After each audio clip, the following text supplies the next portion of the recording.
November 7th, 1962 was supposed to be Richard Nixon's last press conference. Nixon had lost the California governor's race to incumbent Pat Brown, and then 2 years prior, Nixon, then the vice president, lost the presidential election to JFK by razor-thin margins.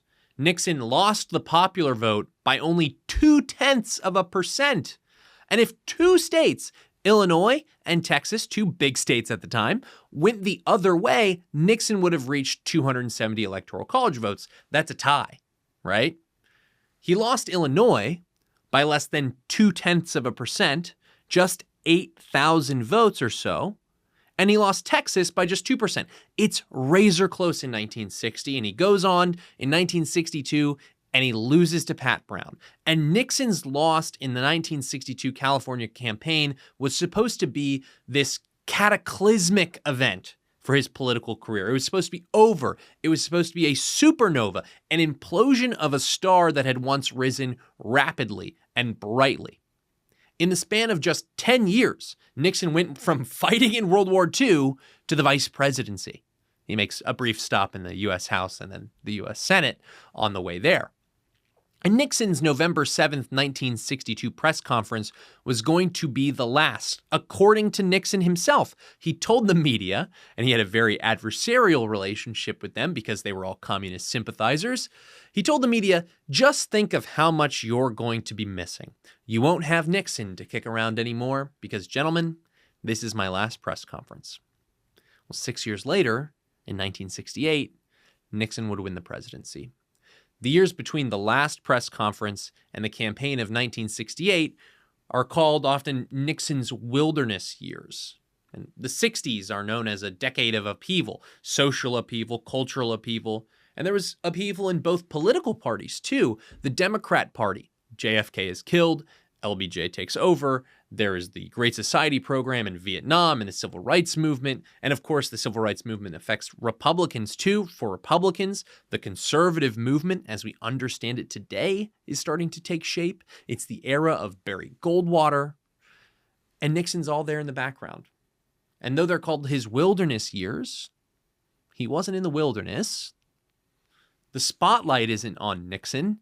But he's backstage, he's maneuvering, he's thinking, he's grappling with what's going on. And he travels extensively, he travels the country, he travels the world and meets with world leaders. He's figuring out how to build a political coalition between the new conservative movement and the old guard of the Republican Party. And he's asking himself, how can that coalition actually win? And fun fact is that one Pat Buchanan is in his ear talking to him, advising him on how to address the new conservative movement. And Nixon is very mixed on the new conservative movement. There's some good guys, there's some wackos, and the old guard he's mixed too. There's some good guys, and there's some guys who are really just in it for the money. And so he's figuring out how to put all of these puzzle pieces together. And in 1966, Nixon reemerges as a political force. He travels to over 30 states, 35 states. He helps dozens of Republican congressional candidates in their elections, and he builds up the political capital for a comeback in 1968. And when Nixon returned to the spotlight in 68, he was not the same politician who had left the stage 6 years earlier. The wilderness had prepared him for power, and he used it effectively. In 1972, Nixon wins re-election in a landslide. And you can't help but see the parallels between Nixon and Trump, right? Like Nixon, Trump is a man hated by the media. Like Nixon, Trump is a man who has a meteoric political rise. Like Nixon, Trump was supposed to come crashing down in defeat. Like Nixon, Trump has his wilderness years. And like Nixon, Trump is targeted and hated by the deep state. Some people disagree with that take on Nixon, but I think both of them, whether or not you think Watergate was real, both of them are very much targeted by the deep state. And Trump is not the same politician he was in his first term. And that's because of the wilderness years. Just like Nixon, he planned and he prepared in those wilderness years. The wilderness, it's Mar-a-Lago, right? He's planning and preparing at Mar-a-Lago for his return. And the last year and a half You've seen the execution of that plan. The result has been the most consequential political comeback since Nixon, and perhaps the most important question surrounding Trump's return is not simply why he won, but why his second administration has been so much more effective at translating those promises into government action. Sean Spicer, President Donald Trump's first White House press secretary, has thought a lot about the differences between Trump 1.0, in which he served, and Trump 2.0. And he's thought about what has made Trump 2.0 so successful. And he's out with a new book titled Trump 2.0, The Revolution That Will Permanently Transform America, in which he outlines in great detail all the wins that this administration has put on the board in just a year and a half, and more importantly, how Trump and company prepared to get it done and then got it done. And he joins us to discuss this new book on this week's episode of The Signal Sit Down. We hope you enjoy.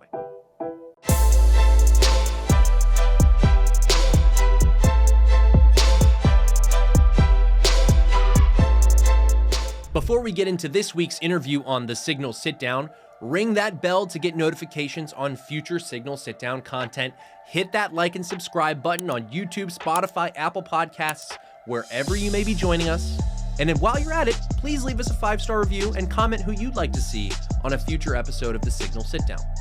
Remember, it's your government. It's your country. And together, we're taking it back. Without further ado, here's the interview. Sean Spicer, welcome to The Signal Sit Down. Thank you. Glad to be here. We're here to talk about your new book, Trump 2.0, The Revolution That Will Permanently Transform America. I thought this book was great because it's just a quick ledger of all the wins, all the points put up on the board. And it's really easy to miss the forest for the trees. Yes. And this is the kind of look back at the first year of the Trump administration. And so explain to us why you felt this book was needed at this time. That's the key word, why. Because it didn't just happen by accident. When you start the introduction of the book, you'll recognize something very familiar to this building, this institution, which is I talk about the role of the Heritage Foundation, Project 2025, the groups that it organized. And I think the 4 years out of office is critical to understanding Trump 2.0. They didn't just leave office when Biden came in and say, we'll see you in a little bit. There was a lot of plotting and planning, discussions, reviews, etc., that gave President Trump the ability to come back into office and hit the ground running epically. And you talk about it like you think about just top of your head, right? Like NATO, trade, DEI, border, tax policy, culture issues, go down the list, all in 14 months. Mm-hmm. That's not normal. And if President Trump, and this is the other key thing, Bradley, if he had just stayed in office and one day became the next and became the next, it would be the same people doing the same things just for a longer amount of time. But having that 4 years out of office allowed him to rethink everything and say, now that I know what I know, what will I do differently? How can I be more effective? And frankly, that's the essence of Trump 2.0. So take us inside those wilderness years. Obviously, you served in the first Trump administration. You stayed a friend and in touch with the president. Yep. And you know, I remember, and he wrote the foreword. Yeah, he did. Yeah, the red part of the book is foreword by Donald J. Trump. Well, he's he does his classic like, we were a dead country, now we're the hottest country in the world. But he spends those years in the wilderness, and I remember at the time thinking to myself, oh, like this is going to be a shadow government run out of Mar-a-Lago. Right. It's like basically what it turned into, and I was actually surprised. Until he really starts the campaign like in earnest, I was surprised that those first 24 months out of power, it was so quiet. Like I would have assumed that he would have been counter-signaling every single thing that the Biden administration did, but he didn't. He steps back from the public square. He's a little quieter, and yet there's still all sorts of maneuvering happening at Mar-a-Lago. So take us inside those wilderness. Yeah, there's two parts to this. There's what he's doing, and you're right. He's going back, and by the way, he's not in the wilderness. He's just he's at Mar-a-Lago. Right, right. But I had Jim McLaughlin, one of his pollsters, on my show, on the Sean Spicer show. And Jim was like, we were talking about the book because he was reading it. And he was just like, we were meeting with the president, every 4 to 6 weeks, going over polling, going over issues. No one paid attention, but he was doing it. Mm-hmm. He was taking meetings with policy experts, talking about certain key issues and what was going on. Yes, he wasn't maybe tweeting every 10 seconds or truthing, but then it's also what was the team doing, right? Right. So there's a whole part at the beginning of the book about all of the groups that Heritage organized, brought together and said, let's start building out a potential agenda and making sure. And by the way, who are the people that we're going to have write these chapters? They were all part of Trump 1.0. So people on the America First team were very active. Newt Gingrich was doing a ton of polling. The America First Policy Institute, like everybody was out there like, okay, we got you. And then he himself was meeting with people, was talking to pollsters and political operatives, taking meetings, dissecting what had happened over the first 4 years. And it was almost like a sneak attack. Right. If you were checking in with him, you knew what was going on. But for a lot of people, they were like, oh, he's just hanging out playing golf. Right. It's the blitzkrieg of the first 100 days was... Well, think about this. It really overwhelmed the deep state. Of course it did, because they were like, oh, he's been gone for 4 years. He's going to be rusty. Tom Homan comes in day one. It's like, we're going to Boston. We're going here. We're going here. He didn't throw darts at a board.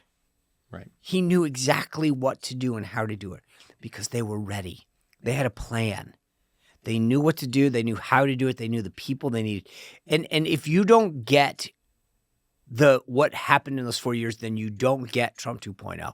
And frankly, that's what I tell people all the time. I sat down with groups during the Biden years, and they were interviewing me like, what would you do differently? What staff would you have rearranged? What resources would you, and people were documenting it all.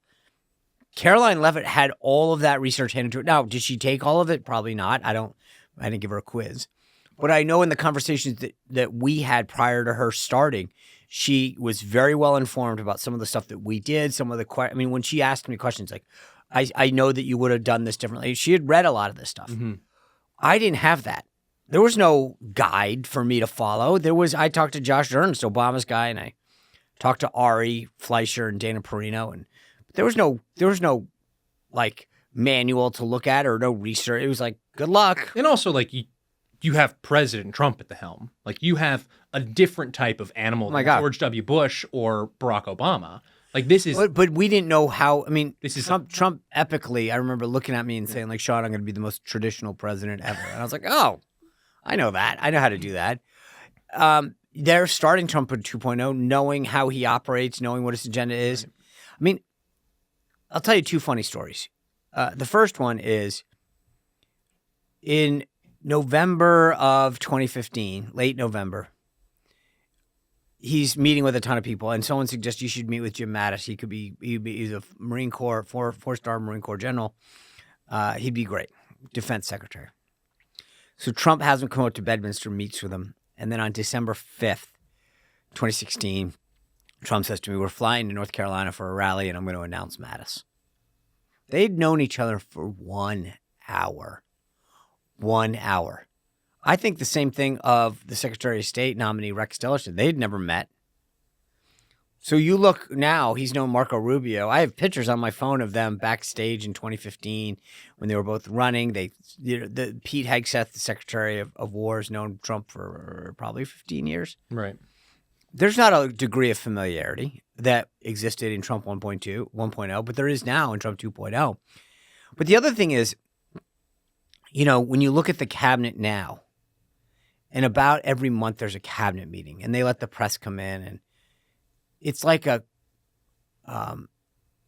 job evaluation. It's The Apprentice. But it's like, Lee Zeldin, tell me what you've done at the EPA in the past 30 days. And then, all right, Brooke Rollins, what's going on at USDA? And you have to have an answer. Yeah. Like there's no hiding. You can't just crawl under the table like, I dropped my pen. And there's a degree of accountability that there wasn't in Trump 1.0. Yeah. And you mentioned it, that he told you, I'm going to be the most traditional president. Yeah. I've heard this too. And this is kind of like has been somewhat reported, but I don't know if anyone knows the fullest extent is true. But Trump came in after he won in 2016 thinking like, I actually can unify the country. Yeah. Like, I am a businessman. They elected an outsider. People understand the scope of the problems now that this country faces, and we're going to work together to make this thing happen. Yeah.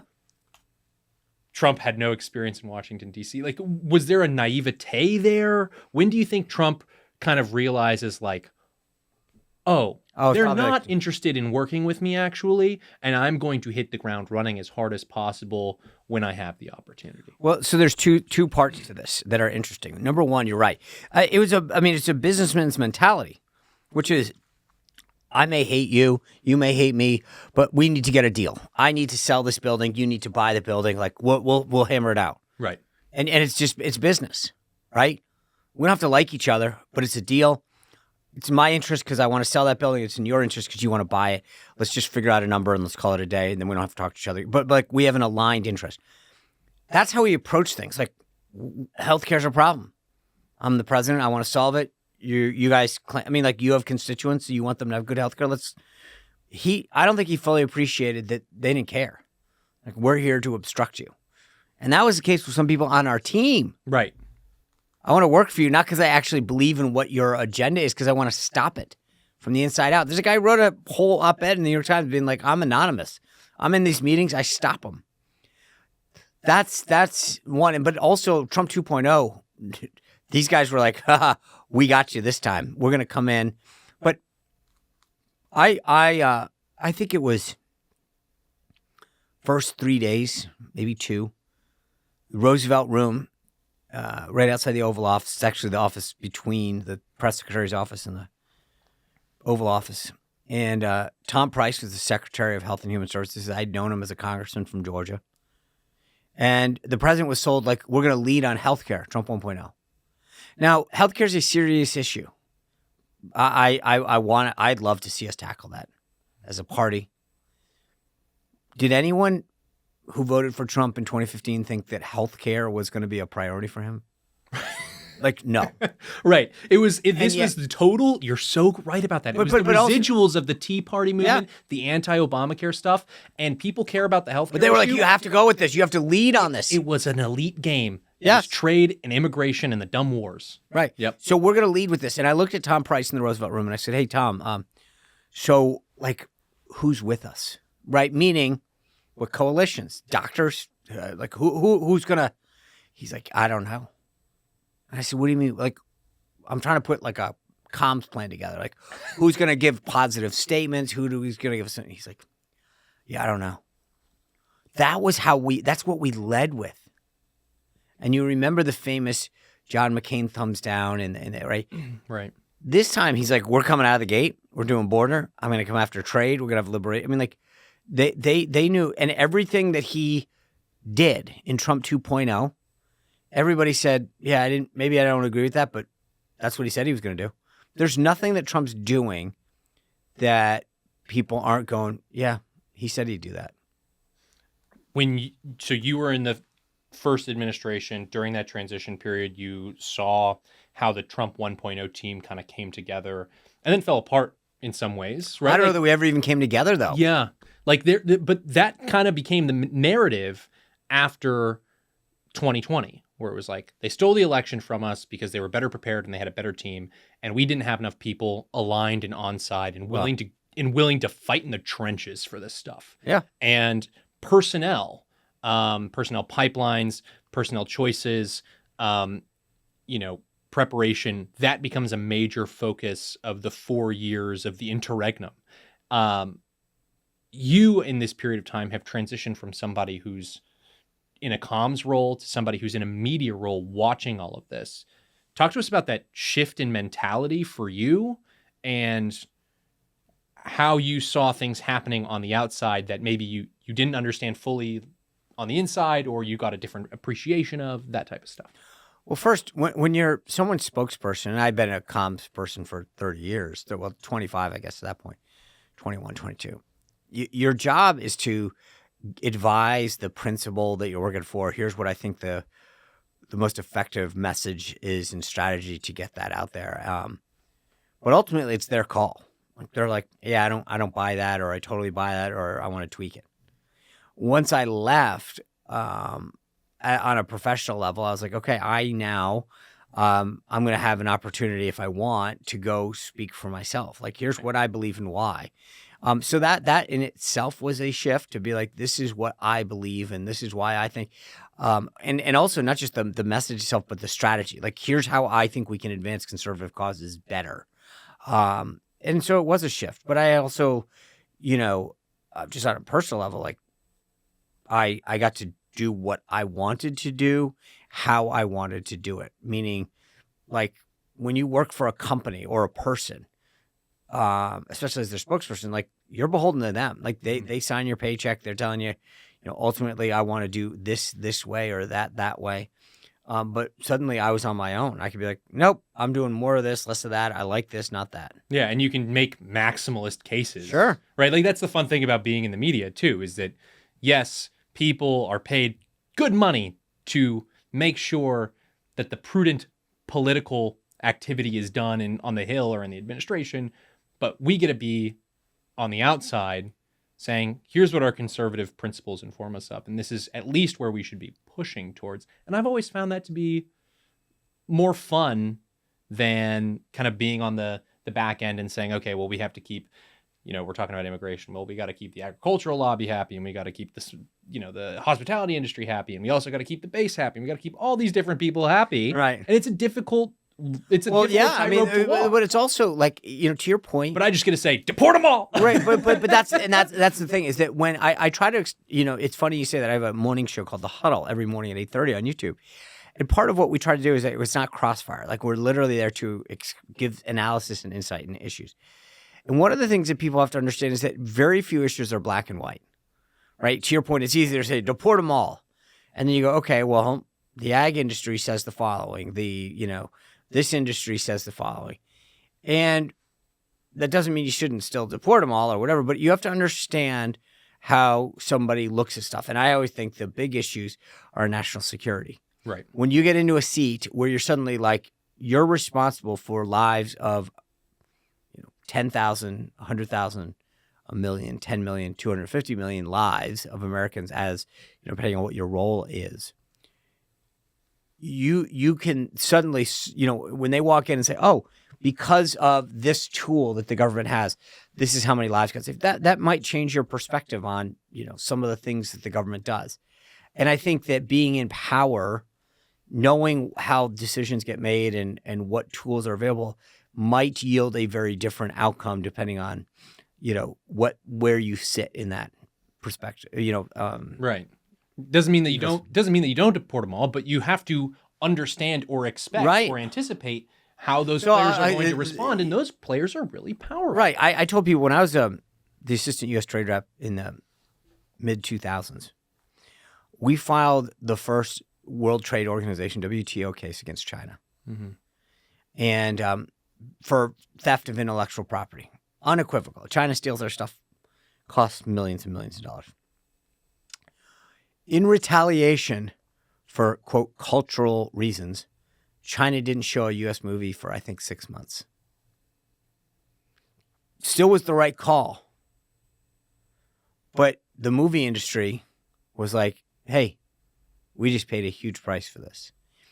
Doesn't mean it wasn't the right call, but it's understanding that not every decision is black and white. And it's not like, okay, there's not going to be a price. The Chinese weren't going to go, okay, you got us.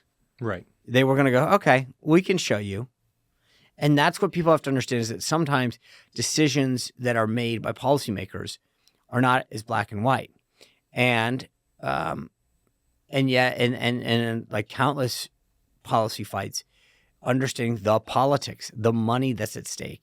I've been very open about, like in the Maha, I have a whole chapter on Maha that when I was researching it, it blew my mind how much money these guys spent. Do you go look, if you're a political junkie and you subscribe to the morning political tip sheets that Politico and Axios and Notice or send out, usually about a third of the way down, they've got a image of who the sponsor is. I would say 65, 70% of the days, it's some pharmaceutical organization. Mm-hmm. So you wonder why the media doesn't come down on Big Pharma? You wonder why they don't highlight certain things? Because they know who pays their salary. Politico National Security Newsletter sponsored by Lockheed Martin. There's another example. Boom.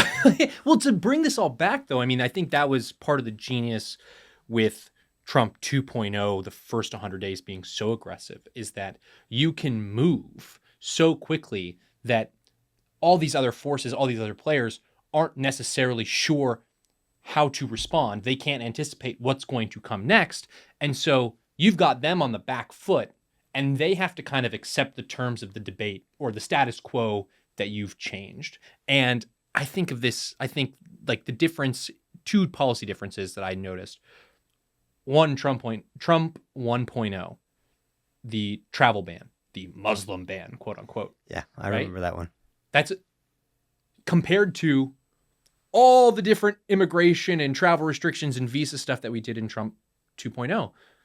We learned something. Yes. And you think to yourself, oh, this seems to be a team and a president much more comfortable, much more accustomed to wielding power effectively. Right, but that's, again, this is where the book, why part of the reason I wrote Trump 2.0, it's not by accident. Mm-hmm. During that time, out of office, they thought about the right people to bring on board to execute change. They thought about what that policy looked like, and then they thought about the process. How do we do this? We know what forces are against us. We know the courts are going to be against us. We know that Democrats are going to be against us. So how do we – it's almost like playing out a chess game. Where are they going to move? What do we do to counter that move? It's like a sports team that plays a team at the beginning of the season and one at the end of the season. When you play them again for the second time, you realize, okay, that guy can run really fast, and we got to double team that guy, and we got to the goalie is really weak on the right side or something. Like you play that second game a lot smarter, and I think that's the essence of Trump 2.0. They knew that, particularly with the border. How are these guys going to come at us, and how do we stop it? And you've divided up the book into a series of different sections. I mean, just like issue by issue. Yeah. The border, NATO, trade, just down the list, listing out all the wins, how those wins came together. Maha, you mentioned. But you end the book with the assassination of Charlie Kirk. Right. After reading and looking at such a positive book, you end with probably the biggest tragedy in American political life in recent memory.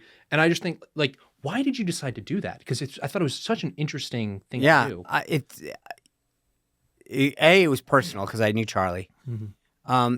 It was the timing of the book. We were finishing it up and it happened. And I was like, how do we not address this? Because it didn't fit anywhere.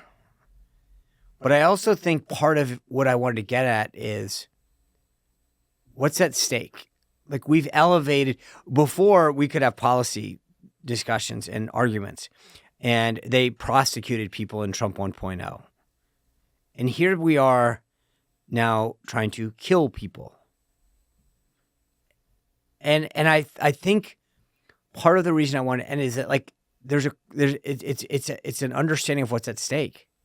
Like, you understand that whether it's Charlie or the CEO of United Healthcare, the president himself, they look at what we're doing as a threat to the power base they have.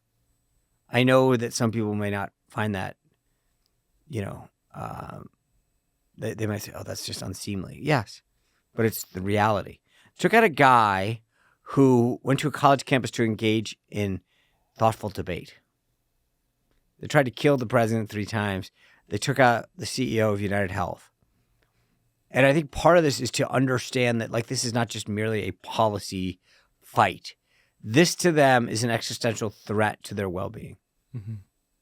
And also Charlie being one of the architects of the win, right? Sure. It's just such an invaluable part of the team, of the identity of the America First Coalition, the MAGA coalition. Yes. And he leaves really big shoes to fill. And so much has changed since his tragic murder. Like, it feels like there are a bunch of factions trying to just slam their hammers and chisels into this coalition and break it all up and squander this generational. But it's power. They get it. They look at what Charlie Kirk was leading and doing. But it's not just the left. I'm talking about like on the right within the coalition. It seems like there's deep fractures happening since his death. Like, how do we move beyond that? Do you think we can move beyond that? Do you think? I gotta believe so. I mean, look, there are some people that are truly interested in having a policy debate. We should go right versus left. We should invest more than left, right? But there are some people, to be honest, that are performers and want clicks. Mm-hmm. They're not interested in a real debate about the nature of a policy prescription, like, you know, we should be doing this more or less, or that they're just performative. I mean, that's just what's happening. Mm-hmm. And when we look to the future of this coalition, you think that we can move beyond it. You write this afterward about J.D. Vance, and you say, if President Trump is the architect of the America First movement, then J.D. Vance is its natural successor. One, why is J.D. Vance the natural successor? Two, what can J.D. do without Charlie in the world to hold this thing together and make sure that this generational coalition doesn't just fade away come 2028? Well, I mean, part of the reason is pragmatic. I mean, he is the sitting vice president.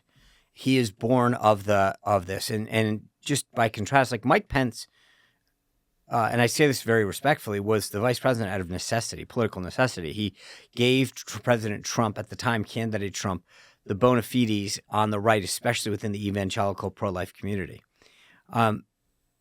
When the president ran in 2024, he didn't need that. Everybody knew who he was, how he governed. And so when the president chose J.D. Vance, it's somebody who I think was a champion of the America First policy that the president had implemented and was going to campaign on again. So, and now he's the chair of the RNC Finance Committee. So, I mean, part of the point that I try to get through is that, like, logistically speaking, he is the heir apparent. Like, that's a fact. Mm-hmm.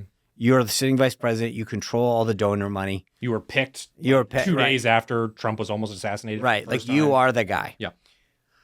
So that's I think the nut of this is that, like, it's up to him to decide, you know, and then it doesn't mean everyone has to go along with him. I'm saying that, like, it's just he is the heir, and I believe that the only way that changes is if he chooses to give it up. Sean Spicer, thank you for coming on the Signal. Thanks for having me. I always appreciate it.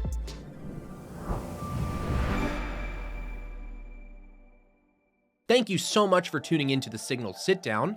If you liked what you heard here today, be sure to hit like and subscribe on YouTube, Spotify, Apple Podcasts, wherever before you go. And we love your feedback. It really does help the show. So please remember to leave us a review and comment who you'd like to see on future episodes of the Signal Sit Down. It's because of your support and your interest and your engagement that allows us to continue this incredibly fun work. And together, we'll continue to expose how Washington really works and affect real change. We'll see you next time on the Signal Sit Down.